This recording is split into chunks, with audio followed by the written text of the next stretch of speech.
Good evening, everyone. Welcome to our webinar on the theme of resilience. Thank you so much for joining us. We're really thrilled to have you here tonight. And I'm thrilled to introduce three fabulous authors who have all written on the theme of resilience. We have Justine Allain-Chapman, who is the Archdeacon of Boston, Cathy Madavan, who has been writing and speaking about resilience for over 20 years, and Meg Warner, who is a tutor in Hebrew in the Old Testament at Northern College in Manchester. So thank you all three of us for taking the time out to do this webinar tonight. I'm really looking forward to this discussion and where it will take us. So perhaps I think it'd be best if we start, if the three of you introduce yourselves a little and say a bit about what resilience means to you and your work on it. So I'll just go around in the order that I see you on my screen. So Meg, would you start us off? Thank you. My name's Meg Warner. Hebrew Bible has been my main focus of my work, Old Testament. Although for the last, for a couple of years recently, I've been working on a project looking at trauma, and my interest in resilience has come out of that. And we were doing some research based at the University of Exeter, thinking about trauma and congregations and how we could help to equip people to work through situations of trauma in congregations and also individually. And so my interest in resilience came out of that, and I put it together with my Bible stuff. And so my book is picking up on a Bible story, the story of Joseph from Genesis, a long story, and in some ways on its surface, the archetypal story about resilience. So that's where I've come from, is putting those two different interests together. Brilliant, thank you very much. Cathy, over to you. Hi, I'm Cathy Madavan, and actually I'm so fascinated by what Meg's just shared. I'm just starting my master's in theology, and I'm hoping to focus on leadership and resilience. So I feel like I'm going to learn from these ladies tonight, which is very exciting. I suppose I started thinking about resilience partly because of quite a difficult childhood that I had. But then also in my early 20s, my husband got diagnosed with a disease that would mean he lost all of his eyesight. And so he's in his early 50s now, and he's registered blind. And we are particularly passionate about supporting people who are dealing with long-term conditions, whether that be a chronic condition, whether it's a child with special needs, whether it's ongoing loss in a way. When you've got a condition like that, it is like loss, followed by loss, followed by loss. You're always having to face another loss. And so how do you stay strong in your faith? How do you make sure that your default positions in your mind and in your spirituality default to, hope that we have in Christ rather than, despair? So I guess I've read quite a lot of psychology, but also really trying, particularly through Paul's letters from prison, really trying to understand how we dig deep and create sort of principles and defaults in our life that help us to build forwards, not just bounce back, but actually grow forwards, even though life is really challenging for so many people, especially in this season. Brilliant, thank you, Cathy. And finally, last but not least, certainly, Justine, over to you. I'm Justine Allain-Chapman. I'm a priest in the Church of England, and at the moment I'm the Archdeacon of Boston, which means I'm responsible for clergy and churches and congregations in the south of Lincolnshire. I think I first became interested in resilience when my mother had cancer when I was a child, and it kind of got me interested in pastoral care as part of my vocation, and I noticed that my faith was forged in that time. And then I noticed when I was a curate in South London that people dealt with difficulty differently, and that difficulties, adversity, could bring about a strengthening and a maturity in people. It can damage some, but actually it could bring about a kind of treasure of faith and relationship that they wouldn't be without, even though you wouldn't wish it on anyone.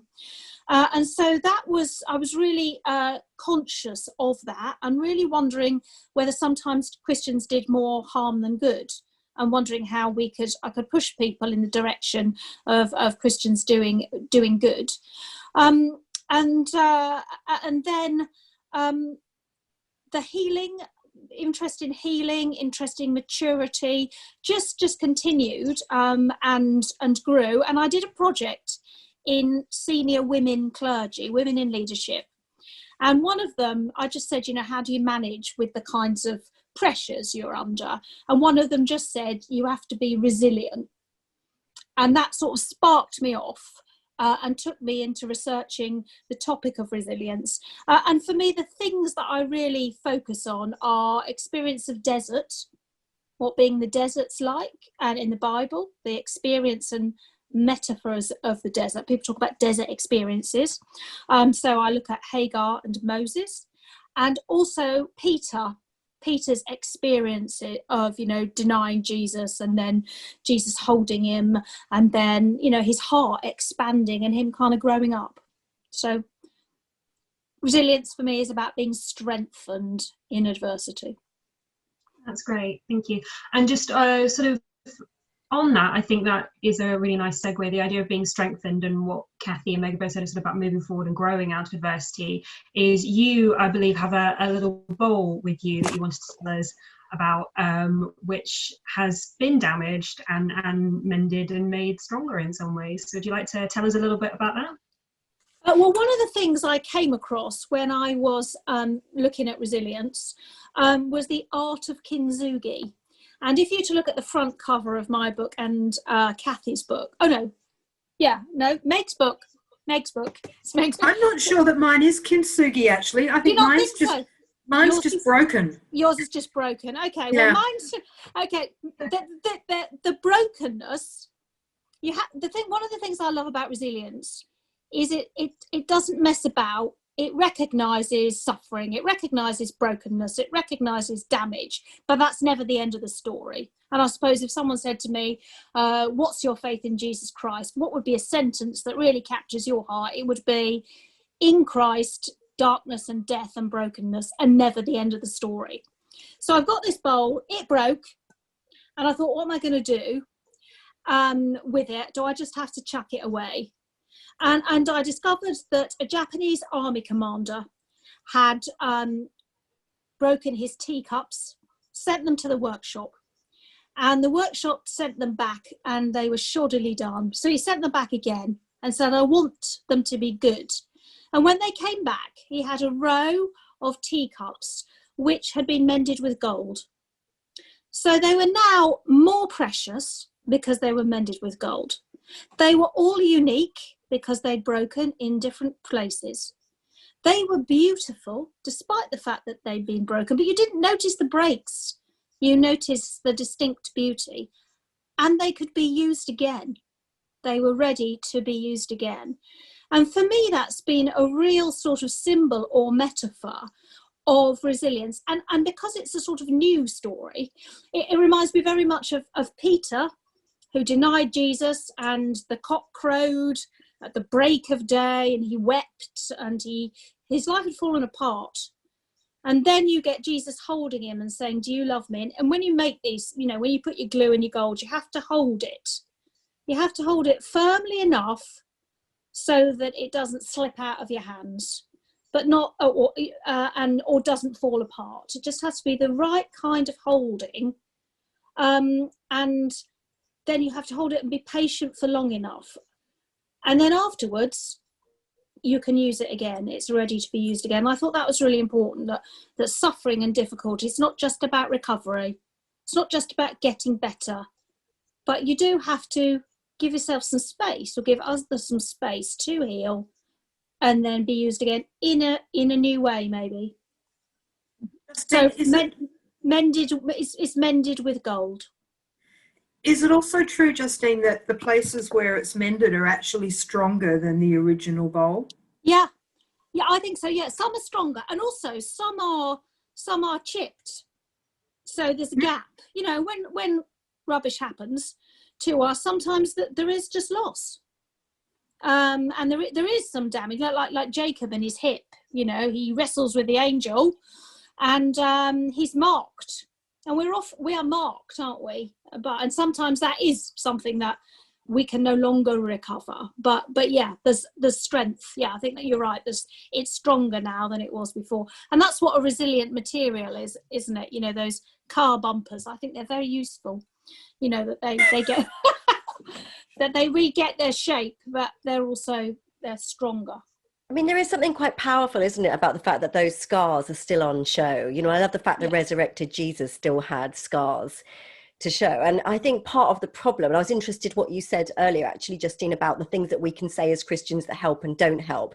And over the last 25 years of my husband's eyesight, you know, we've had some incredibly unhelpful things said to us. But I think one of the things that is unhelpful as churches is when we try and hide our scars or pretend they don't exist, or we think that living a victorious Christian life means that we don't have any scars, you know, that, you know, unless my life is perfect and I'm not living a victorious life. And actually, I always kind of like go, we mustn't confuse life and God. Like, life can suck and God can still be good. You know, it's possible to have a good theology of suffering as well as a good theology of healing. And quite often I think we've got, you know, a really great faith-filled theology of healing, but we've not got such a well-established faith of healing, because sometimes we think that perhaps if something's gone wrong in our life, that maybe we failed God, or we haven't prayed our prayers right enough in some way, or maybe we've fallen off the bottom of God's agenda in some way. And, you know, and all of us, I think, you know, have some kind of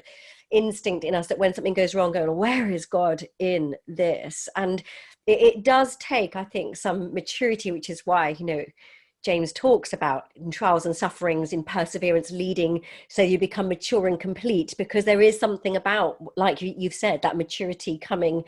We've said after 30 years of church ministry, if there is another way to maturity, Lord, show us, because we'd love to find a way of people being able to become mature without having to go through tough stuff. But rather than denying it or pretending that it shouldn't be happening, let's actually talk to people about how we find, not just how we find Christ, but how we look at the text of our life and discover God as an authority in the text of our life, as well as, importantly, in the text of the word as well, so that we can be those bowls that display, those vessels where we've got treasures in our fragile, chipped jars of clay, that actually we can display his treasure, we can display the riches of Christ in us. It's not about him, that all surpassing, it's not about us, that all surpassing power belongs to him in us. And if we can find a way of helping each other to deal with suffering, then perhaps we could get better at thinking about what spiritual maturity and resilience look like. Well, that's my experience anyway. It's such an irony, isn't it, that growth and strength come out of suffering. And some years ago, a girlfriend and I decided that we would start a new organisation. It would be called Women Against Further Growth, because we both felt that we had suffered quite enough growth. Thank you very much. Can we sign up? Yeah, I'll get some T-shirts made. But that growth that we'd suffered through, that was what had made us who we were. And it's such a difficult tension between, I wouldn't go looking for it. And I was really interested that both of you in your introductions talked about physical illness as being part of your journey through this, as it was for me. And there's, scratch the surface of someone who is interested in resilience, and you will probably find someone who is able to speak of the experience of suffering that they've had. Yeah, and one of the things I noticed when I was reading, you know, researching resilience and thinking about being a pastor and how to support pastors, was that many people in the caring professions are in the caring professions because they want to kind of give back, and they understand something of the nature of suffering and have been strengthened through it, strengthened enough to give back. And so that, you know, that journey from being broken to maturing through it and being, what, you know, wising up to it was hugely important. And, you know, so it's the scratching the surface of a carer. I mean, you know, a sort of professional carer, you will often find that story. And people's vocations, they come to faith you know, when they look about where are the times when you learned most and you came to faith, we tend to imagine perfection rather than wholeness, and success rather than significance, and you know, and it's the shiny Jesus loves me shininess, rather than the only way we recognize the risen Christ is because of his wounds. That's how you recognize him, not wounds bleeding all over everyone, but wounds that mean that he's alive, he's come through. Can I just go back? I think it's quite interesting to Cathy's point about the finding God in the text of our lives and resilience in the text of our lives. I know, Meg, in your book, particularly you talk about the power of storytelling, and how we can use telling our own stories in order to develop resilience, both individually and as communities. So could you just maybe tell us a little bit about that and sort of bring that point out a bit? Yeah, thank you. So I think that the story is incredibly important to us. We are storytelling animals. If we don't know what story we're in, we don't know how to live it. And one of the really significant bits of resilience, and it's one of the ones that I've picked up on most strongly because I work with written text and stories in scripture. So it's one of the things I've focused on. But the ability to be able to retell and reshape your story as your life goes on is crucial. So that, and this was my experience with my health crisis that I had. I had ME or CFS for getting on for 20 years. Awful experience it was. But what I found along the way and towards the end of it was that the story that I'd told about myself and who I was before that didn't fit me anymore. It wasn't a story that worked any longer. Your story has to be one which can go forward and give you somewhere to go. And so what I managed to work out even before I knew the theory of this was that I had to find some new story to tell about myself that was both true to the old one, but somehow also incorporated that experience of illness and uselessness for a long time that I'd had. And writers on areas like gerontology, for example, looking at aging, talk about how the experience of aging is one of a succession of small traumas where one is constantly having to come to terms with limitations and new things. And the best way to be able to do that was to be able to tell a flexible story that took in the reality of the new situation and kind of bound it together in the carpet of the old story. So being resilient by being able to tell a flexible story, I think is really at the center of what resilience is about. And Cathy, Justine, have you come across sort of storytelling in your work as well? Well, yeah. I think storytelling's, you know, that you place yourself in the story of Christ and the story of God through the Bible as a Christian, and that we tell our story. And I think the whole sort of counselling movement uses terms like reframing. That you have your experience, you have experiences all the time, and when you look back on those experiences, you can reframe, often to be kinder on yourself, as well as to be kinder on others. And aging, you know, if one is a parent, one realizes perhaps one's parents did have it more right than one thought oneself. You know, you realize when you go through experiences yourself that, you know, everybody was trying to do their best. That enables you to let go and to move to kind of move on. So I think you do telling the story of your life. We're doing it anyway. It's what we incorporate into that story, and I love the way in which Meg talked about a flexible story, because I'm sure we've all experienced it. You know, every so often somebody comes along and tells you that you really hurt them by what you said yesterday or 15 years ago, or you did something that had a negative impact. You never meant it, you didn't realise. But then you have to incorporate sin and failure into your story that can pop up at any time. I love the flexible nature of that, because it's a shared story as well as my own, something very, very much mine, but something about my impact on others is also a story. I think it's a very important way of being able to shape reality, your inner reality, as well as give you a chance to take part in a wider narrative.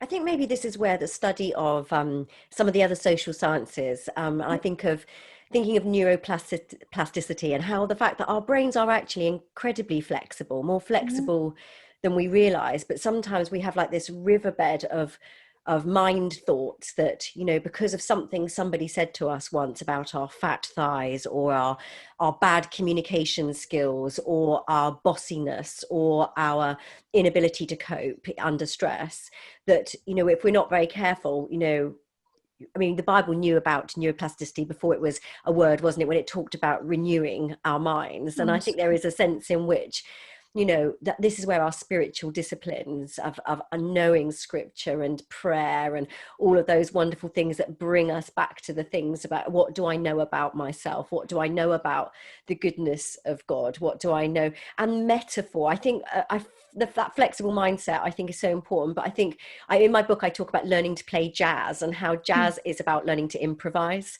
And, and I was brought up to be a classical musician, piano just there, and how that created a real perfectionist mindset in me, that I had to kind of get every note right. But my grandfather was a jazz musician, and so I'd spend hours learning Moonlight Sonata, and then I'd go down to his house and he'd go, "What key do you want it in, Cathy?" And he'd swing it, and it was, Beethoven would have literally keeled over. It would have been awful, but he had the joy of the music, where I just had the agony of perfectionism. And there was something about his ability to take risks, and that there was no such thing as a wrong note. It was just a note leading to an unknown place where he hadn't been before. And as I've grown to learn about jazz and to love jazz, and see how jazz musicians work each other and encourage each other to take those risks and to learn new pathways, that, dissonance and sounds that can be unpleasant and unresolved actually can be really incredibly helpful in leading you to places that you never would have found if you'd stuck rigidly within the bar lines. And so I suppose I would say, that's another way of saying, instead of learning to tell a new story, it's learning to play a new song. We've got same notes, we've got the same 13 notes in but you're learning to adapt them and play them in a different way. And there may be, like a good film, there may be a theme that comes back through your life again and again and again, but it might just sound different each time. And that's the Psalms are always singing sing a new song to the Lord. And the thing I love about the whole theme of resilience, well, partly I love the fact that it's kind of new and catchy, and there's, that's just the wave at the moment, let's go with it. But I love the fact that it's so hopeful. It recognizes the rubbish, it doesn't pretend, but it says, you come through, you sing a new song. It is gilded. It is gilded with hope and purpose and a future. And a kind of a belief in every person of having a story that is irrepressible, if you like, or despite great idea. Well, that's, but despite the ups and downs, and even the kind of charlatan nature that you read about in Meg's book with Joseph, even that, whatever you come through, there's a future, and you can learn along the way at whatever stage. One of the things about this thing about story and Bible is that once you become alive to this idea of reframing your story, it is everywhere in our holy scriptures. So I spend most of my time working in the Old Testament, and so much of that is about trying to respond to events that the people were experiencing. And it wasn't individuals, but it was Israel as a whole, constantly retelling its story and having to reframe it over and over again as it coped with new experiences. So it's very like jazz, Cathy. Anyone who thinks that the biblical text is like classical music, all the notes are written down and thus it will be evermore, it's much more like jazz, where the people are constantly retelling the story so that they know who they are, and in particular, so that they know who they are in relationship with God. Because without knowing what that relationship is, they can't build their own identity. So it's a constant process of retelling the story so that we know that we're God's people and we know how we're God's people. That's helpful to us, I guess, especially in a season like today where the church is, being reframed totally in a pandemic, where a lot of us, our identities, our employment status, our financial security, our, relationships are under pressure. There's so much that you just think about. What you've just said is so inspiring, and how those Old Testament community of people were having to rework out under different oppression or under different phases of their life who they were. Then we have to work out what story we tell in this season, and we have to draw on the truth above our circumstances. I'm guessing we can learn a lot from that, right? Yeah, and one of the great things about the biblical text is that they didn't scrub out the bits where they thought they might have got it wrong. It's not always, here's our pristine new story, but all the bits of the old story are included along the way so that you can look back at it and see. Much of it is extremely resilient, and there are a lot of tips for resilience in the Old Testament. They're new as well. But I love the way in which stories have patterns. With St. Peter, it's obvious with the three, 3 times he denies Christ, 3 times Christ says, do you love me more than these? 3 times he sees a vision which says, open your heart and get out more. That's a paraphrase. But you get patterns, and you notice the patterns. But the one I've been thinking about recently with Peter is that Peter denied Jesus because he didn't want to get imprisoned. He was frightened of arrest. And then we have that amazing story in the book of Acts where Peter is in prison and an angel comes and frees him. And an angel gives him something to eat. Angels are very good at giving people something to eat and, have a sleep, have something to eat, and releases him from prison. And I've been thinking, how can I live in this pandemic in a way that although we are all restricted, how can I still be free? And that sense of having an inner freedom, which makes a huge difference. It's not the be all and end all. But having an inner freedom, which means I can live with joy despite restriction, that I can live differently, because the real freedom is to be able to live your life free from within, rather than constantly batting against the externals. If it's the frame, in a sense, what's the frame? The frame, if the frame of my life has been able to go out all the time or have this or have that, then this is tough. Now is the time to reframe and to focus on some of the other things that can surge up because they're just there. And isn't it amazing how many of those stories have got a place where whether it's Gideon hiding, whether it's Elijah in a cave, whether it's Peter or Paul in prison, whether it's Joseph, whether it's amazing how many of those. Tarshish. Yeah, I mean, there's just so many places where there are people, facing and that's just on the surface level. When you start thinking about perhaps what women's limitations were in some of those stories, or different things that, even if they weren't the focus of the stories, their lives were limited, and you look at the fact that so much of, I am so inspired by the fact that, we wouldn't even have the New Testament if in his most limited place, Paul hadn't used his gifts, of encouragement to the saints, and then these amazing letters, and the Praetorian Guards at the heart of the empire get to know about the gospel. And it was never going to be his plan A to be in prison. And I just think many of us, I think we often talk about the fact that when Mark was diagnosed in his mid-20s, we at that moment, the concept that life was a fairy tale with a happy ending just died in us.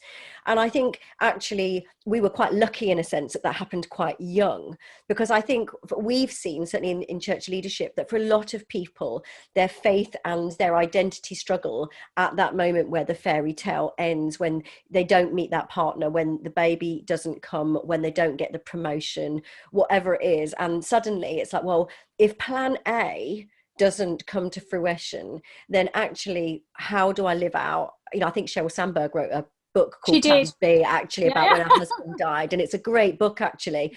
And I think there is something about the fact that life is about a plan B. It's learning to play, as the famous violinist whose strings snapped. It's about learning to play virtuoso on 3 strings, because, you know, we don't always get all the resources and all of the answers that we want, and yet God still has a plan for our life. It's not that we can't be fruitful or that we can't be fulfilled. But I have to say, as Christians, I do think we're quite easy to jump to the happy ending. And sometimes we just have to learn to sit in the fact that, you know, just like you said, Peter had to rest and the angel had to feed him. Elijah needed to rest and be fed. And sometimes in the hardest moments, you have to hold it. You have to hold it. You have to, you know, we have to, instead of, you know, when we're praying for somebody, instead of rushing to the, oh, well, you know, it'll all work out, go and train as an Amazon driver, you know, actually, sometimes you just have to say, life's tough and I'm here by you. Let's just welcome the presence of God into this very difficult moment and not be afraid to do that. You know, the words of Paul, you know, to live is Christ, to die is gain. You know, he is everything. He's enough. And somehow to feast on that in the dark places is, I think, a very sacred thing. We shortchange people if we rush past those moments, because those are the maturity building moments, I think. As well, I mean, it's interesting as well, talking about the pandemic, is that you know, this is a very shared kind of trauma and struggle that everyone is going through at the moment. You know, often some of the traumas that you've talked about are on a much more personal and individual level, that you know, even if you have a support network, it's something you're sort of going through by yourself in a sense. But this is something that the whole world is sharing in, which is a very unique kind of situation. So I mean, how do you think we can sort of build that resilience as a community and not just as individuals? I think that stories really come into play here. And on the one hand, we are all going through this as a community, as a nation, as a world, but we are also going through pockets of very, very different experience. Mm-hmm. I'm aware that I haven't lost my job. No, none of my friends or family have died. In fact, very few, I could count on the fingers of my hand the number of people I know closely who've even had the virus. Now, that's a hugely different experience from others, but I've been locked down like everyone else, and I live in Manchester, so I'm close to the extreme of that at the moment. At the beginning of lockdown, we kind of had a story in this country which was about what we needed to do for the NHS. And we told that story on Thursday evenings by getting out and banging our saucepans. And we were going through a kind of heroic phase at the beginning of this, where we're Great Britain and we can do this and deal with it.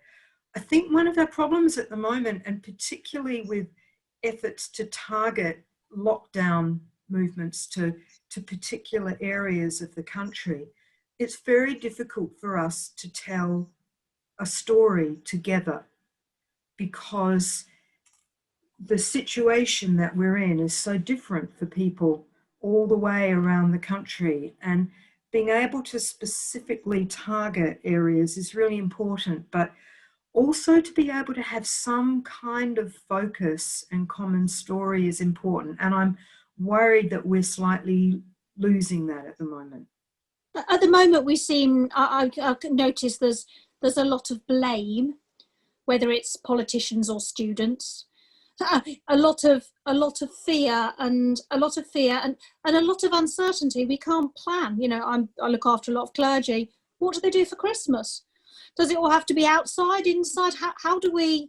And the uncertainty is really difficult, and the need then to be able to have hope and to recognise what you can control and what you can't.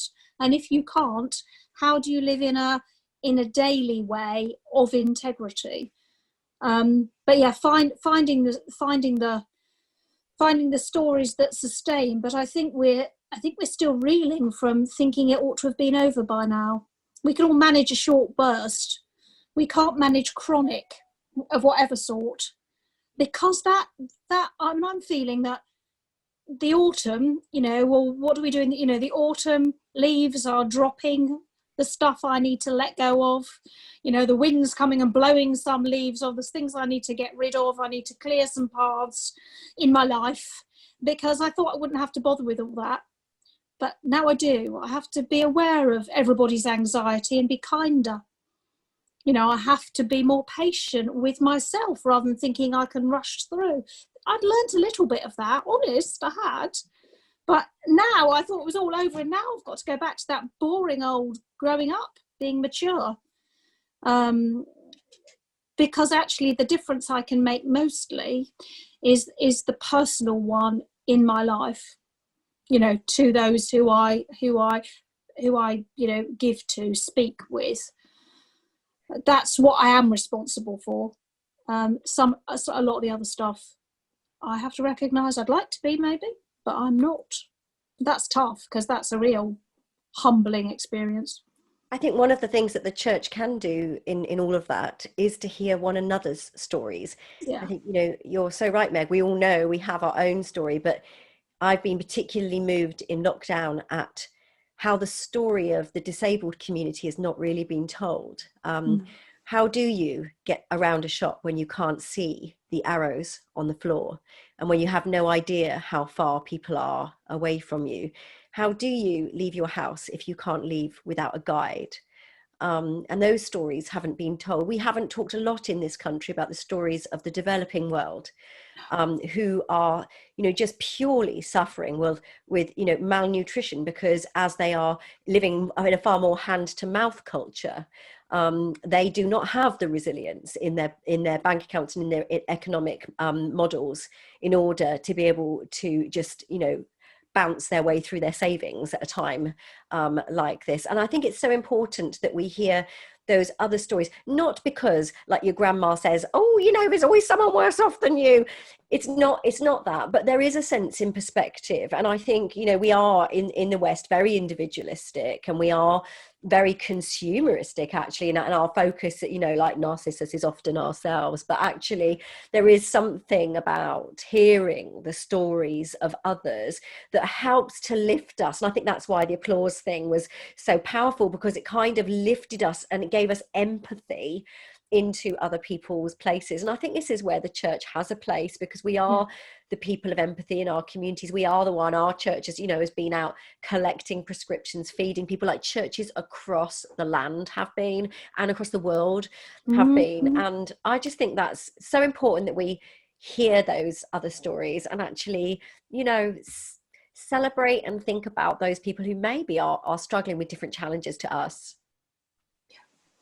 It's a voice, isn't it? People having their voices and action, listening and perceiving, really. Yeah. So we've had a question in the Q&A box, which seems to fit quite nicely into this discussion. It's about storytelling. So this is from Stephen Radley, who's asked, he says, he's noticed as a military veteran, he only tells his story of several tours of Afghan and the Gulf to people who have experienced it, as it's hard to tell the story to others who don't have that experience. Do you think this is typical of telling stories of trauma? If I could jump in perhaps first with this one. Telling stories of trauma is such a difficult thing. It used to be thought that the way to heal trauma and way to work through it was to tell the story. In fact, that is either difficult or impossible for a couple of different reasons. One is that trauma has one of its effects is to close down the bits of the brain that deal with speech. So quite physically, it can make talking difficult. But more than that, the essence of trauma is that it's something that overwhelms us. And that means that a trauma event is one that we don't completely experience because it's too much for our brains to handle. And so It's too much for our brains to be able to convert into memory in the way we usually do. And so we store the stories in kind of shreds in our body. And that means that to try and tell a story of trauma, you can't tell it in a kind of coherent narrative way that in which we tend to tell most stories. There's a bit over here, and there's a bit over there, and there's another bit here, and they don't make obvious sense, but it's all you have.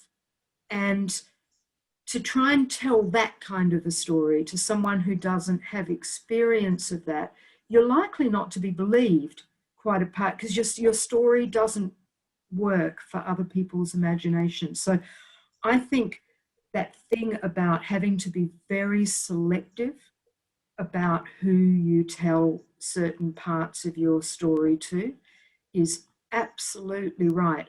Having a witness to your story is hugely important, but having the right kind of witness who will be able to hear you with compassion and without trying to sort the story out for you or make it better or smooth it or any of those kinds of things is really important. And trying to tell it to someone who isn't in a position to be those things can be enormously painful. That's really great. Thank you, Meg. Cathy or Justine, is there anything either of you two would like to add to that? Just thought that was, I'm going to listen that back and I'm going to write that down. I just thought that was the whole thing about having a witness, but also wisdom. I just think, and I think sometimes, the people who haven't had chance to properly and professionally often work through that stuff because they leak those fragments. You can see, you can see those fragments leaking because they haven't had the chance to integrate them into their own story in a healthy and helpful way. And and I say that because I think that's many of us to different levels, but those people who particularly experienced extreme trauma or loss or long-term chronic conditions, actually, I think often it is finding those places. And I loved what the gentleman said about sharing it with others who've experienced. I know for us, when we sit with someone else who's lost their eyesight, there's a shared understanding, and actually in that place we can even laugh about the ridiculousness of having to put butter in the same place in the fridge so you can find it, or the things that if anyone else said, you'd kind of go, how rude. But, for us, there's a shared understanding. You comfort others with the same comfort with which you've been comforted. There is something about someone who's been bereaved sitting alongside someone who's been bereaved, where they can impart strength. And, there is something so powerful and strong about shared experience. And that's not to say that those of us who are in ministry, and my husband's led a church for years, so I'm just the bog off, buy one, get one free. But in a sense, we've sat with loads of people. And yes, we can't have experienced everything that they've experienced, and nor should we. But there is something about the empathy levels of and strengthening that happens when you are sharing something where you can enter each other's sadness or space and actually say there is hope, there's light even here, but it's not easy. I think that was beautiful what Meg just shared, actually. Okay, thank you. I will just I don't want to jump in on Justine. Justine, you go, but otherwise I have something to add. I was just saying, we talk about listening, don't we, and active listening, and how when somebody truly listens to us, that helps us to speak, and it helps us to go deeper, and their empathy or care, which is conveyed imperceptibly, it draws us out. And I think when you get a group of people with a shared experience, sometimes that group of people, and I don't know about what was quite what the speaker, the person asking the question exactly meant, but sometimes like a family or a group of people with a shared distant experience can lock each other all into how it was, and keep it there because it's safe. And sometimes it needs to be safe like that for a while. And other times that because they know each other and trust each other, there are times to take another stage and be in touch with some pain and some grief, which can be freeing and releasing. And each person needs to work out when they might be ready for that. And, you know, if you go and see a counsellor, you've usually gone for a reason. You're saying, actually, it's kind of time. I think life invites us on cycles. And so that's why you might go and meet up with these people, and you might keep it safe, and that might be exactly the right thing, but just go as close as you need to, just to remember that part of yourself. Sometimes you might go deeper, and there are times when you know people are closing things down, and that can feel really claustrophobic. Thank you. I just wanted to say that there's kind of a bit of a cautionary tale, or a note of the need for caution here. Growth through adversity is a fantastic thing, but it's not always the result of adversity. Adversity is tough, actually, and it can lead to bitterness, it can lead to numbness, it can lead to complete lack of sense of purpose and meaning. And it can also affect people in a way, so just as Cathy was saying, that the pain that's inside, you can wind up shooting out against other people. So there is a note of caution, I think, about resilience and the need for some intentional notice of it and care about it, and an awareness that all stories aren't equal. The story that we choose to tell about ourselves is hugely important, and some stories, like stories of victimhood, can appear to be quite resilient in the short term, but in the long term they're not resilient at all. And in fact, what they are likely to do is to set up potentially generational conflicts as the trauma is paid forward to other people without recognition of it. So this is a little bit of a minefield, as well as being an opportunity for growth and wisdom and closer walk with God. Both of those things are true. And this is part of the reason why the compassion is so important, and why the person who's going through it actually can't be pushed. They need to be the person to know when they're ready to move on to the next aspect of the story. But this is where I think that resilience is something also more than to move us forwards a little bit. It's more than just bouncing back from trauma, which is an easy thing to trip off the tongue, like you ever bounce back from trauma. But you know what I mean? It's not just about recovery. I think some people think that that's what resilience is, that it's just recovery from trauma or recovery from challenge, shall we say. But actually I don't know, you guys, you know, have done different pieces of research to me, but in the study that I was doing, it was more about the fact that when we face challenges, they don't always form who we are, they reveal who we are.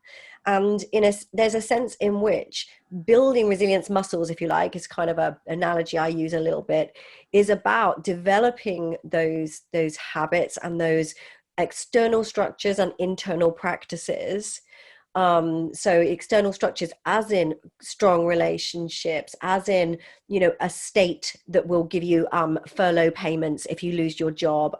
It's not just about gritting your teeth and trying harder. We need external support, but we also need internal practices. We need internal self-awareness. We need all of that stuff so that when the tough stuff happens, and it will, that we actually have those things to fall back on. Because you know, I think it's really important to say, as you have said there, that challenge does not necessarily, release rainbows. It can release, horrible, bitterness. And it is a sense in which challenges reveal who we are. Now, that's not to say it doesn't also change who we are. And, I love the picture of resilience in the natural world is if you think of like a cliff face and you see one of those plants growing out of a cliff somewhere where it is impossible for a plant to apparently grow, or one of those, like a weed growing in the cracks in a pavement. And you think, well, that's in the natural world. That's what resilience means. It means somewhere where it looks impossible for growth to happen, growth can happen. However, there is a sense in which that can happen because that seed was already there, like it had the potential for that growth already. So I think what I would encourage as a person, who wants to teach and equip people to live their, a Christian life for faith and fulfillment and courage, is to think about whether you're having a great time right now or whether you're having a challenging time right now. Is what are those spiritual practices? What are the mindsets? What are the friendships? What is your purpose? What are those things that you've kind of really the foundations of your life? How much time and effort have you put into thinking about those things so that when the storms come, like your foundations, you mean that you can be flexible, that you can. I love the picture of Japanese skyscrapers that are built on these flexible, strong foundations. They're actually built to withstand earthquakes so that the building can flex because the foundations have been built properly. And I think for me, that's like, I want to have like the foundations of my life right, the structures right, so that when the storms come, like I've got something to give. It might not always work like that. I might just end up watching Netflix for a week. But on the whole, as a principle, we have to think about those things, not just when the storms come, but just as part of our life. How do we build those resilience muscles? And I think you can start at any time.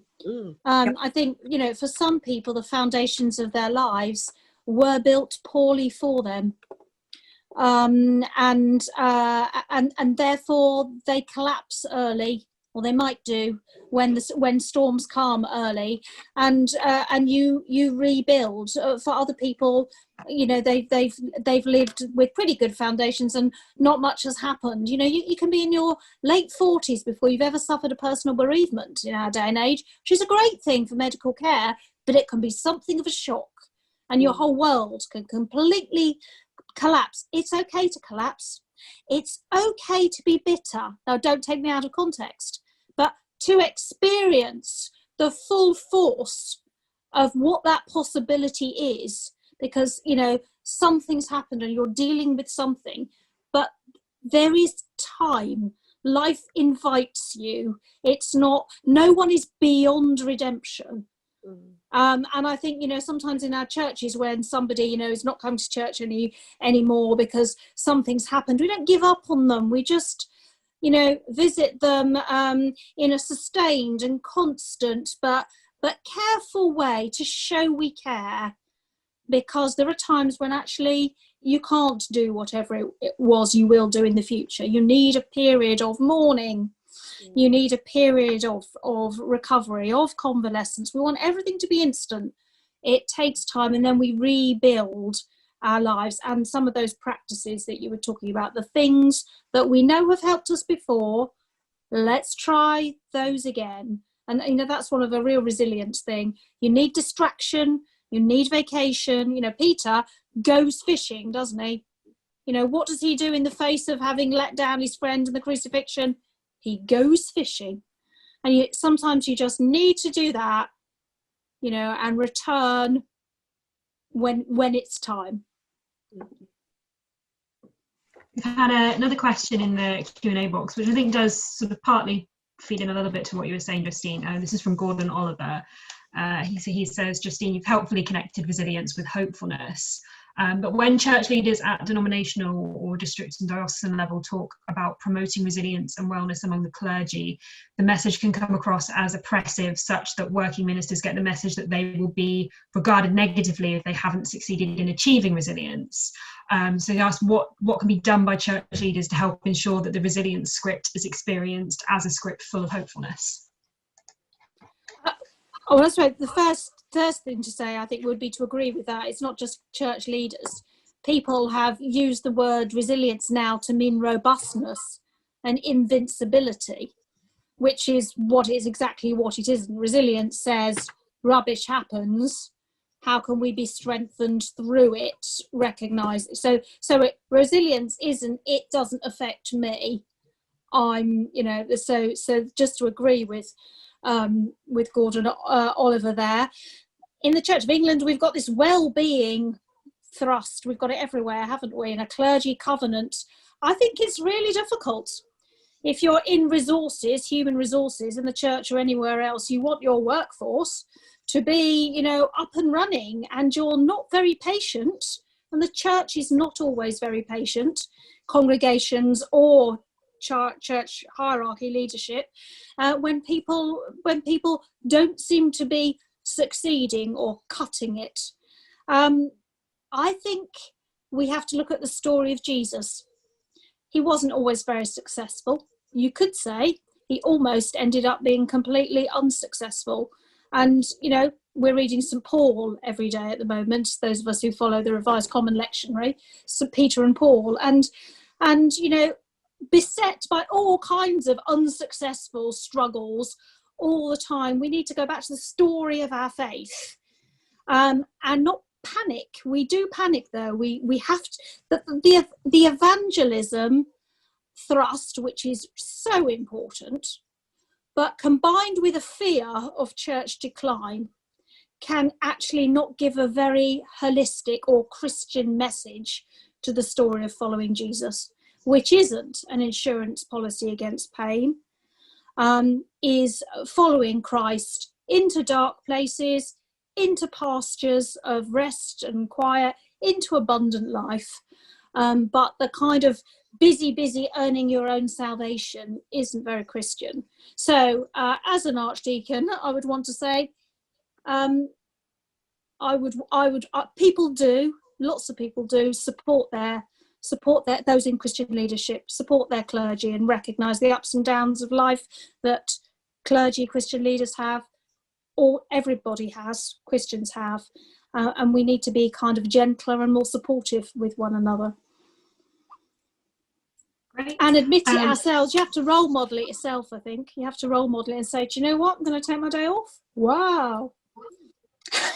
No, it's a good word. Absolutely. I think it's important to recognise that this season has, our church is it's a Baptist church, allegedly. We call ourselves Baptist in Denial. That's our denomination. But it's every church leader that we speak to, this has been a grueling year. They're exhausted. The adaptation, the constant adaptation, the constant comparison with what the church does, because you can see them all online now. Their worship's better than our worship. Preacher's better than our preacher. And suddenly you become a broadcaster rather than the person who says at the end of the service, how are you? Can I pray for you? Friday afternoon, my husband sits exactly where I am right now, finishes his sermon, clicks send, check in the box. Right, well, that's Sunday then. And it's kind of like, it's not what you went into ministry for. All the things that would fill your tank, all the things that are why you go into it, which is people have been removed, and all the things that you have to do have become harder. The finances have become harder. The running your team and having difficult conversations has become harder. Building community has become harder. Maintaining motivation has become harder, and it's a constant adaptation. Like, well, how do you live webcast? Like, it's been we know a lot of people in church leadership in this season who genuinely are really struggling to make it through. And then there's this enormous pressure to be creative and smiling. In fact, even today, my husband said it, ministry right now feels a little bit like fake it till you break it.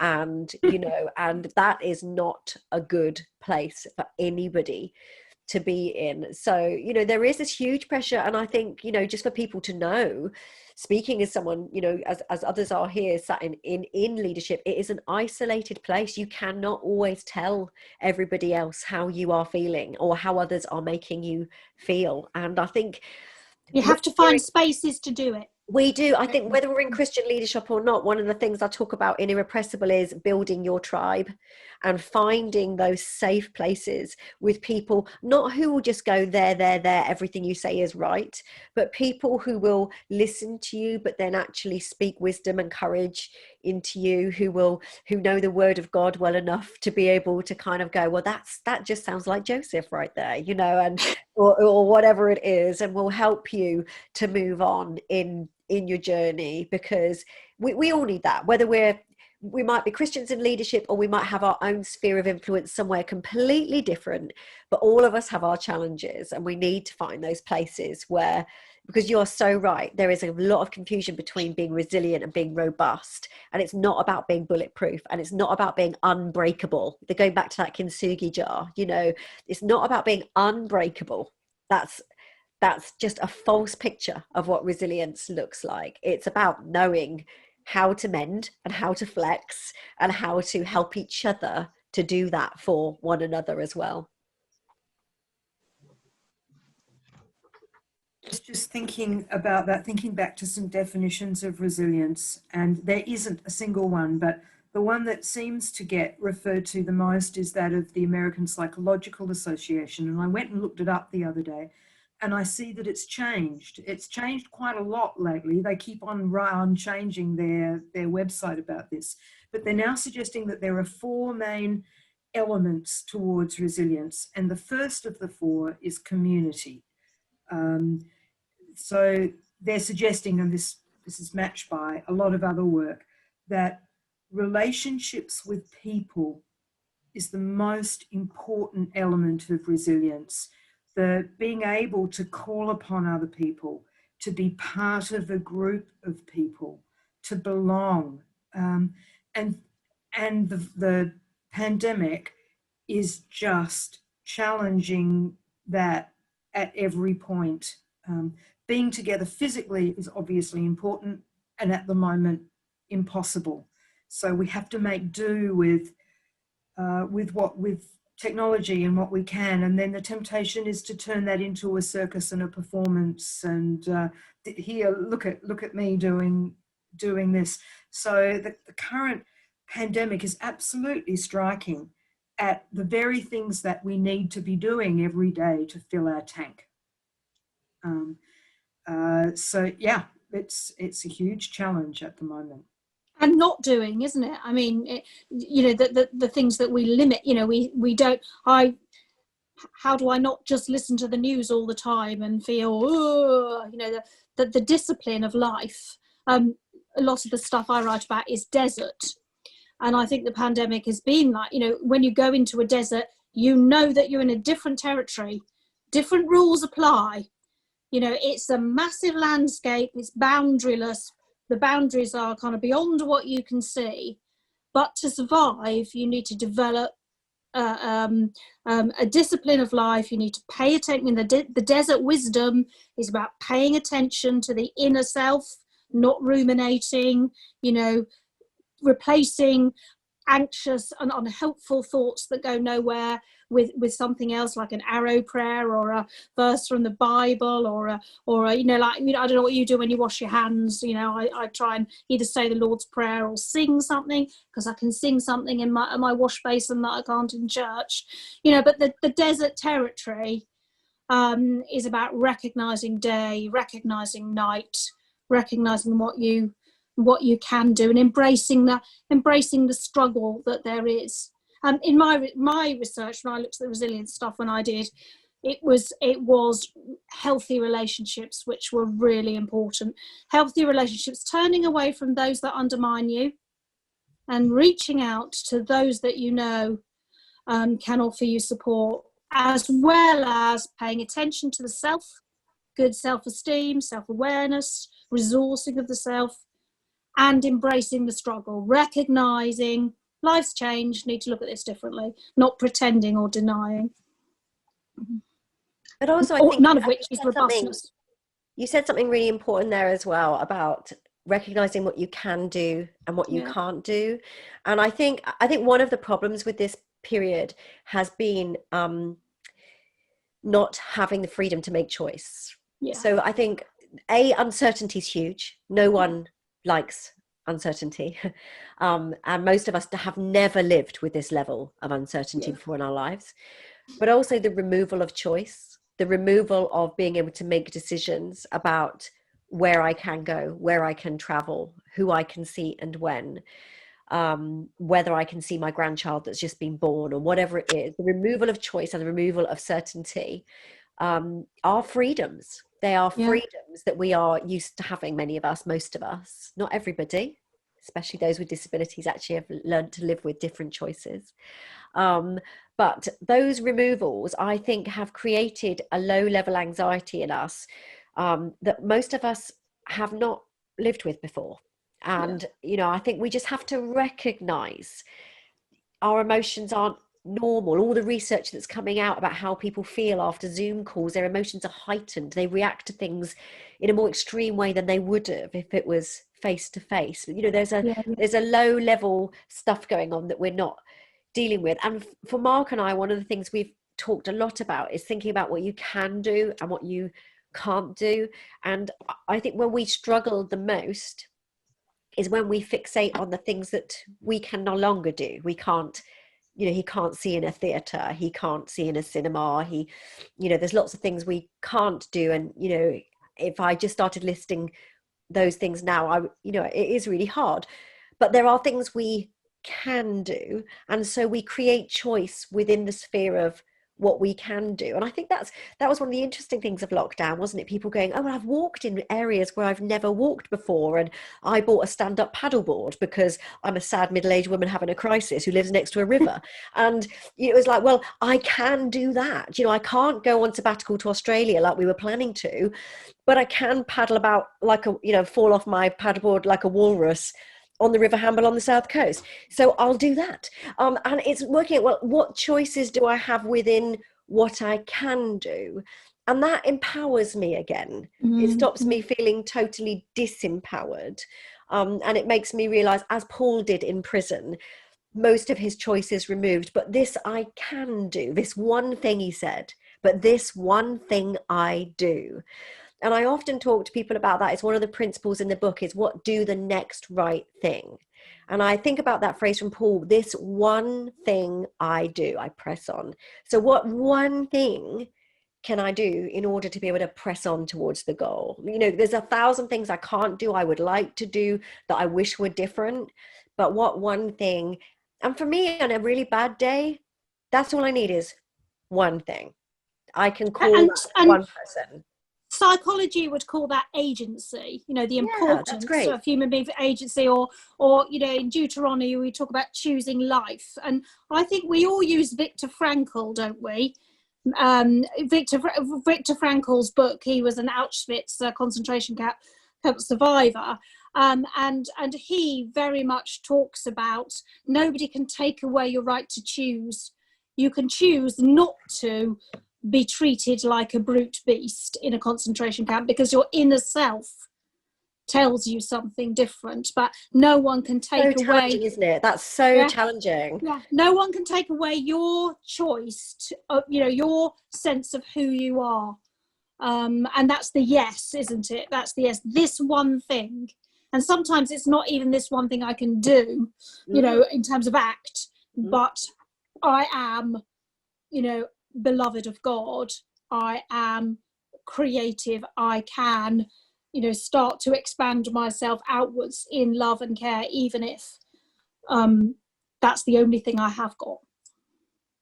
I heard an extraordinary story today which has been resonating with me throughout the day.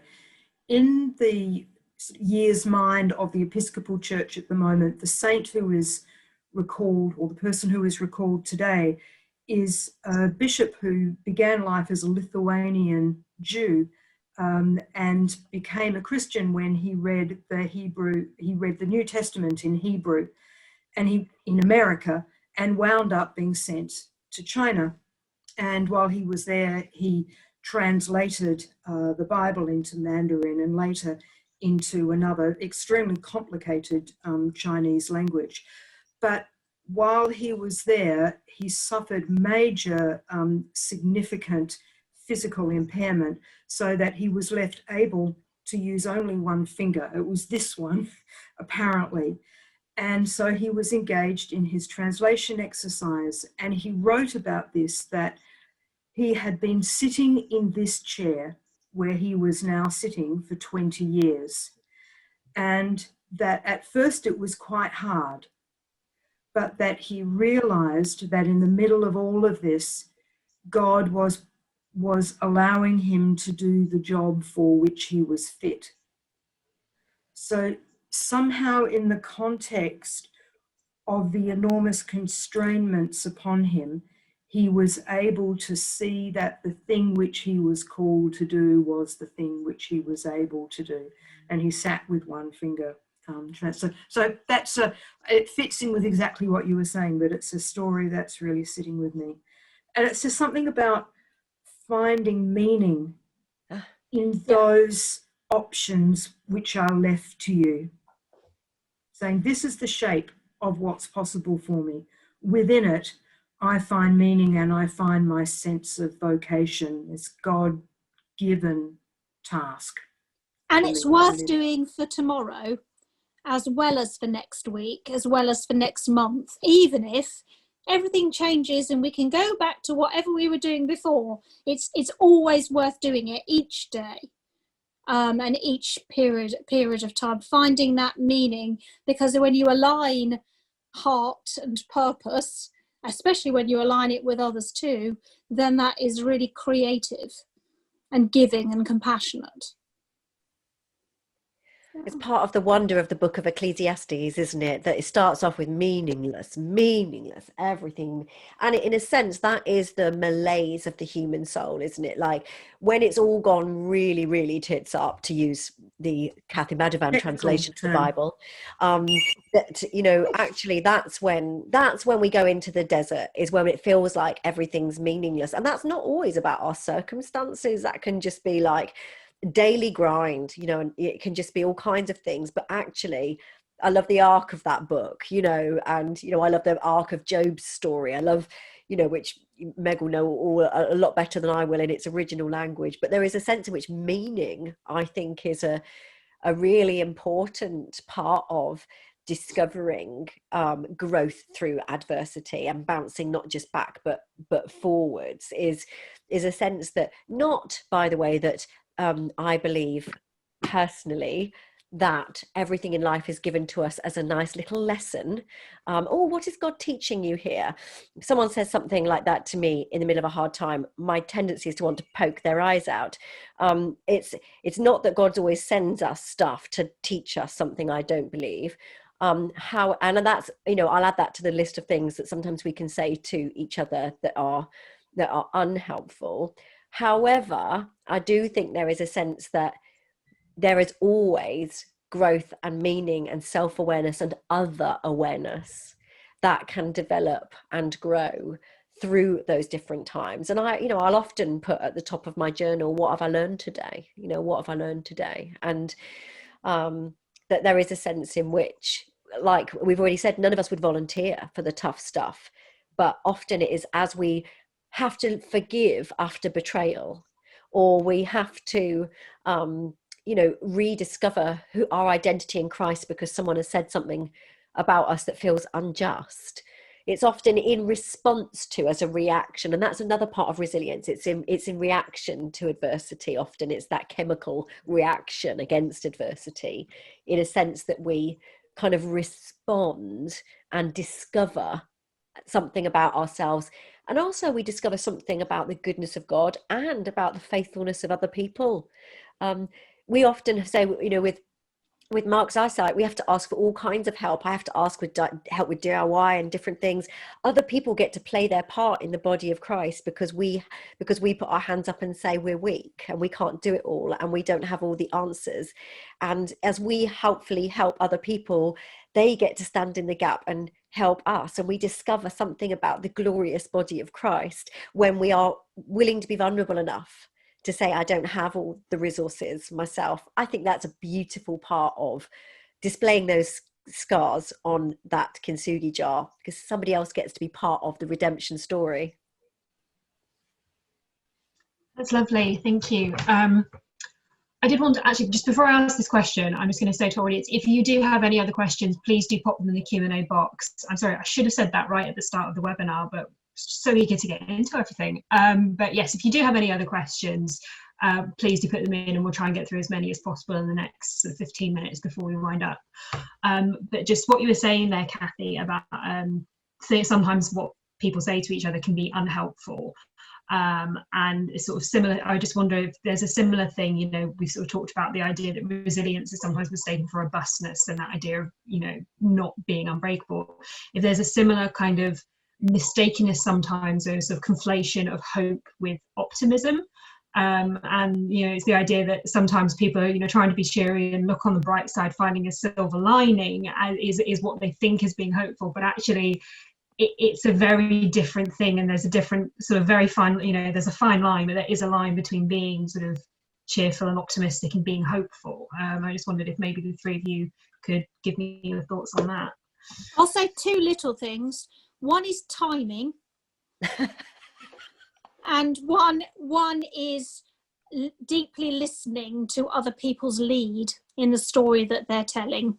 So it may be in 10 years' time, we can laugh about this, or we can see the gifts in this, you know, we can see the gifts of that, or the gold. But if you want to support someone through a tough time, you don't point out that they're going to learn stuff from it and this, that, and the other. If they say that, you can say, I'm sure that's true, but just now, because often they really want to be able to learn something and get it over with, because nobody wants to be in a difficult situation. You think, oh, if only I can learn this now, it'll go away. But I think in supporting somebody else, whether they're a member of your family, a member of your congregation, anyone, you listen deeply to where they're at. There are times they're going to need to mourn. There are going to be times when they're going to be angry. They're going to shout. They're going to feel a deep hope. All those things are going to be part of the mix, and just so happens that you'll be there for this one or that one, but not to be shockable really, and to let them lead. And if you're going to say something where they're not leading, you're listening really deeply below the surface of something. So lots of crass comments coming out of your nervousness and goodwill could be not said by you opening your ears, closing your mouth, and listening to, and taking a cake. Chocolate. Let's talk about the link between resilience and chocolate. There's a book there to be written. Send a proposal in. That can be the follow-up to a repression. Yeah. Irresistible, it could be called. Oh, yes, absolutely. I think the thing is, it's easy to say these things. I'm just sat here feeling a bit condemned because my daughter, so she's just graduated. Only there was no graduation because of the pandemic, and she had a job offer which has been pulled because, or at least put off to 2022 if it happens at all.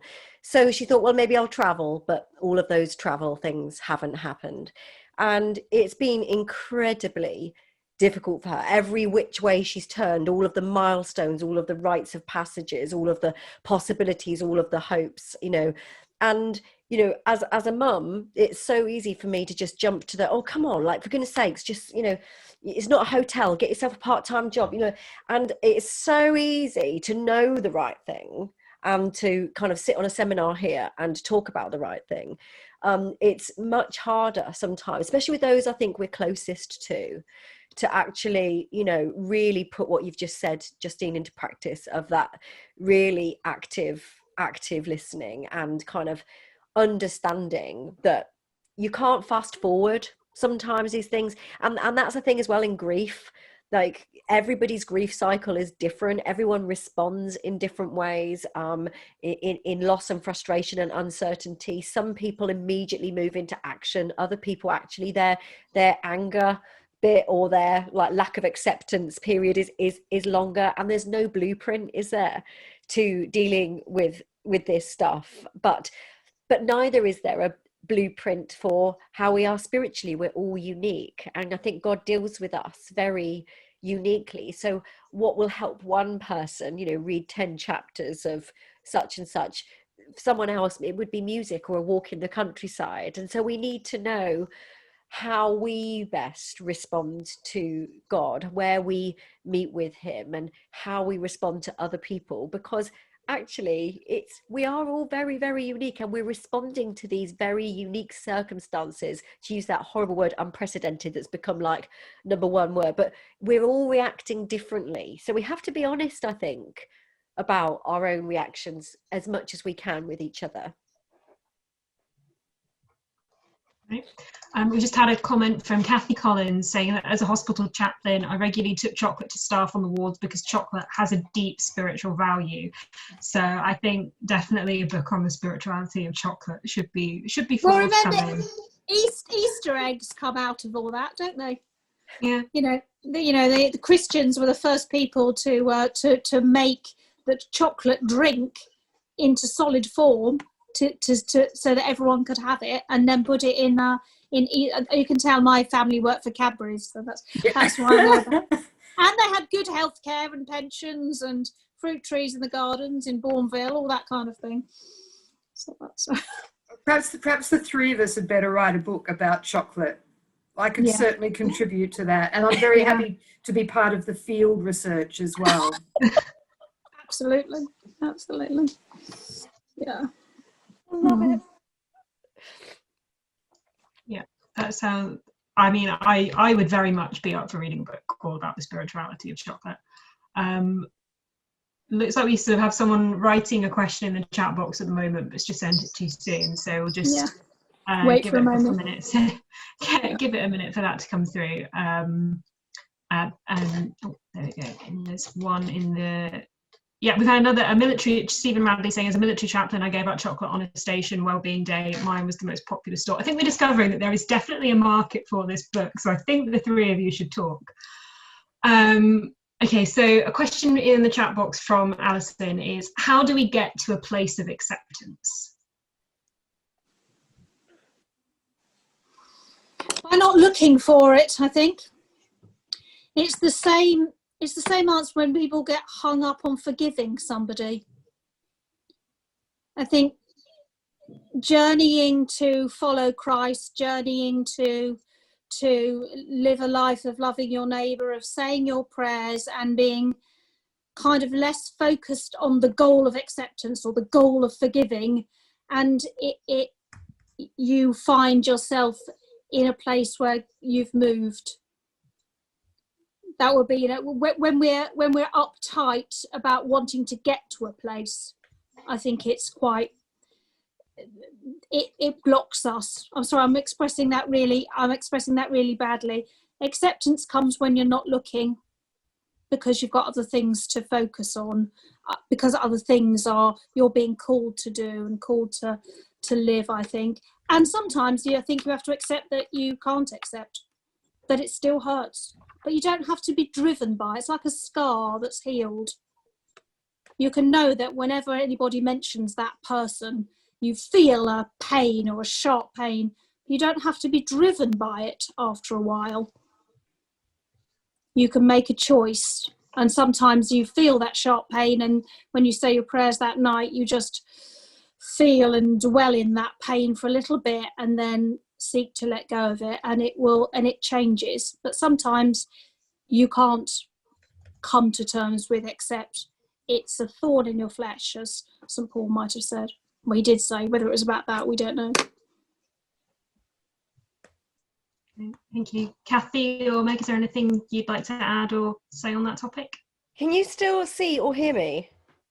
Yes. Yeah. Oh, that's funny, because my screen's gone blank and I'm randomly pressing buttons. Oh gosh. So that's fine. If you can still see me, that's great. I think acceptance is a bit of is, as we've talked about flexibility, I think it's a moving feast, and I think acceptance is a daily discipline, actually, because particularly, if you are dealing with something ongoing. But I think it is one of those things where, again, it is that incredible serenity prayer, isn't it? Grant me the serenity to accept those things which I can, and to whatever the words are that I won't get right now. You Anglicans nail these prayers a lot better than I do. But there is a sense in which serenity or contentment comes when we can accept that which we can change and can't change, and kind of come to peace in that. And acceptance, I think, for me, is that peace that passes understanding, where sometimes I go, I don't understand. I don't understand. I want to understand. I wish I could make sense of this. I wish I could find a reason for some of this. I wish I could explain it. I wish it was fair. I think when things aren't fair, it can be very difficult to accept. But that's where you have to kind of, plug into that peace that passes understanding and say, well, God, I accept this. I accept that you are good. And I accept that you are my Father. I accept that I have been forgiven, and that every day you give me new mercy and just enough manna to get through today, just enough provision and resource to get through today. And I accept those things as gifts. I accept redemption. I accept forgiveness. I accept grace, because those things, if I can feast on those as opposed to simply focusing on my circumstances, because I don't always want to accept my circumstances because they don't make sense, they seem unfair. But if I can accept the goodness of Jesus, and if I can accept the goodness of God and my position in him, that will help me to respond to my circumstances in a different way. Because we all know we can't control our circumstances, but we have something to do with the choices that we make in our responses. So it's about that kind of acceptance of, if that makes any sense. Am I just rambling? Potentially. I think that makes sense. I've been trying to focus on thankfulness over the last few months, and even in the middle of all the restrictions that we're living in, to try and end the day by finding 3 things about the day that I'm feeling really thankful for. And sometimes it's quite hard work finding those things and realizing why I'm thankful for them. But I'm also finding that it seems to be changing my mindset as well. Somehow it makes, by zeroing in on a few small things that I'm grateful for, the bigger picture doesn't look quite so bad. Great. Can I just add one thing, just to say that some things aren't to be accepted. Some things require action. Some things require justice. And so, the question just said acceptance. So sometimes, actually, if you're finding it difficult to accept something, it might be because acceptance isn't what's required. And just another dimension, another thing is a prayer that I've often found very helpful is the welcoming prayer by Thomas Keating, which is a bit like the Reinhold Niebuhr Serenity Prayer. But it talks about welcoming this and that and the other, welcome everything that comes to you today, in the presence of God. So whatever comes to you, there's a kind of deep sort of sense of it being what it is, and being there before anything comes from it. Brilliant. Just got 2 more questions, so which I think we can try and get through reasonably quickly, and then we'll wrap up since we're just coming up to 9. So these are both from Richard Burridge. So the first question is for all the panel, which is resilience necessarily always a good thing, or does it lead to, for instance, being exploited? What an interesting question. I think you'd probably need to know, I just want to sit down with Richard and ask about 10 questions about where that question's coming from. But I think I know what you're saying is, if you keep coming back for more, are you just basically creating a bit of a doormat mentality? Is that perhaps one of the questions? So, if sometimes you don't give up, and actually I would say one of the chapters in my book is called When the Horse is Dead, Dismount. Sometimes part of resilience is knowing when a chapter is over, and when actually the best thing to do in order to grow forwards is actually to move on and move forward. So it isn't about being a doormat. I think it is about creating a sense of peace and purpose and assurance and flexibility so that we can make wise choices. So no, I wouldn't advocate doormatting. I'm sure there's a lot more that could be said in that situation, Richard. When I did my research, I discovered that resilience had a moral dimension. Those who came through well and were strengthened so that they could live well and love well on the kind of factors that were sort of set in psychology, there was a moral direction. They gave back, they showed compassion.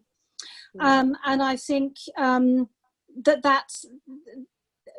part of that is not refusing to be treated badly, is about seeking to bring about in others the way in which they act as well as the way in which you act. So I think resilience is about being strengthened on every dimension of life. Its highest points being compassion and wisdom. And when you think of somebody with compassion and wisdom, they might be treated badly, but they don't respond as if that's what they deserve, or that it's okay. Justine, I'm really fascinated to hear about that moral dimension of resilience, because one of the things about working through Joseph's story was that it really challenged me that here is a character who suffers terrible trauma at the beginning of the story. He's trafficked by his brothers into a foreign land. But he manages to rise to the absolute top echelons of power. And he does it by some pretty underhand means along the way. And so I found myself in each chapter having to ask whether I thought that what he'd done in this chapter was resilient. And I had to struggle with this for a long time, because I wound up having to say, yeah, I think it was resilient. Was it in any way considerate of the people around him? Was it Christian? Was it moral? No, not really. I think there's something in us which wants resilience to be nice and edifying and good and all of those things. And I think there's questions about whose resilience and who does it affect. And is it about shrewd and cunning and what choices you have? Yes, and it's about the circumstances in which you find yourself. So for Viktor Frankl, to survive in Auschwitz, you had to do whatever it took. Yeah. You just had, and that it didn't matter how that affected anybody else. No. And that's appropriate when you are in a situation of absolute crisis like that. But acting in that way in other circumstances, it's probably not likely to be resilient in the long term. It may be very resilient in the short term. But there's an awful lot of context that we need to think about in relation to resilience, and what's appropriate, and whether as Christians there is something that is needed to temper our focus on our own resilience. And I think that compassion for me seemed to be the primary thing about an awareness of others and how my resilience might perhaps feed into the experience of other people. Yeah. I think that actually sort of, in a way, answers Richard's second question as well, which is just for Meg, and was about, is Joseph really a good role model for us to follow? I think Joseph is an appalling role model, to be honest. And often we've not really read the story and seen some of the dreadful things that he does. We also don't have the end of his story, do we? No, I mean, don't. How many decades he's just being a boring old dad and grandfather and just getting on with it? Yeah, or continuing to terrorize his brothers and perhaps the Egyptians. The only thing we know really about how his story ends is that sometime later, Pharaoh doesn't know who he is anymore. Yeah. And it's no longer the Egyptians who are enslaved, it's the Israelites. Those are the things that we know about the way that Joseph's story turns. So let that be a lesson and a cautionary tale for us all. Yeah. I was going to say we need to sort of wrap up because we are past 9 now, but it seems a bit of a grim note to end it on. Yes. Considering this is a conversation. Maybe we should play some of the music from Technicolor Dreamcoat or something. Oh, poor Joseph. So maybe just very quickly, so that we end on a slightly better note than that. Before we wrap up, do you maybe each have one last sentence to sort of say to end the evening? And if we start going the opposite order from how we started, so if we start with Justine on this one. Oh goodness. I would say looking after yourself, paying attention to where you're at, what the impact of what's happening to you each day, notice it, accept it, offer it to God, and seek to take care of yourself and others, reaching out where you need to. That opens you to God and to being strengthened in the adversity that we're all facing. Not snappy, I know, but it's heartfelt. Lovely, thank you. Cathy? It's hard to summarize, but I think 2 words spring to my mind as I was listening to Justine there, and they are thankfulness, which we've talked about, and kindness. I think thankfulness to God for what we do have and what we know, thankfulness to others, thankfulness for the blessings that we have, but then also kindness. And I think there's an epidemic of kindness would be good. Kindness to ourselves, definitely, and kindness to one another. I just think that's anything we can do to fill up our emotional tank, to fill up our resources, and kindness is a really big part of that, and so is thankfulness. Thank you. And Meg? Thank you. And I want to pick up on Cathy's image of the tank and suggest another one. For me, resilience has something to do with, some people talk about a rubber band, but I like to think about the elastic in my favourite underwear.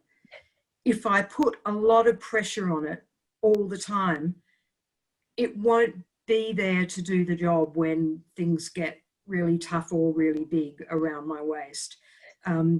You've got to try and fill up that tank, or allow the elastic to not be working at full stretch all the time, so that you're ready to take on whatever surprise comes your way.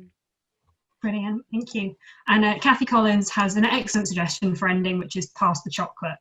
So definitely, I think that's what we should be going away to do. So just to wrap up, thank you to everyone who has stayed with us through this whole webinar. I've found it an incredibly fascinating conversation listening to the 3 of you. Thank you again for taking the time to do this. It's been wonderful to listen to you talk, and I think inspiring and useful as well. So for all of you who have been are still with us and who have enjoyed this talk, you can get copies of all 3 of their books. So Meg's book, Joseph, Cathy's book, Irrepressible, and Justine's book, The Resilient Disciple, from the SPCK website, which is www.spckpublishing.co.uk. And if you use the code RES25, which is RES25, I'm just putting that in the chat just now, you can get 25% off all their books. Justine also has a second book, The Resilient Pastors, which was one of her earlier works. That's currently, we're putting that onto print on demand, so we're just waiting for stock of that to become available. But if you want to order a copy of that book now, as it's moving to print on demand, if you put both the physical book and the ebook in your basket on the SPCK website, you'll get the ebook for free, so you can start reading it straight away. There'll be a follow-up email with that information in again tomorrow. So thank you again for joining us. I hope you've enjoyed it and found it useful. And that's it for the night. So have a great night. Go and have some chocolate. Yeah, and thank you for being here. It's been a wonderful evening.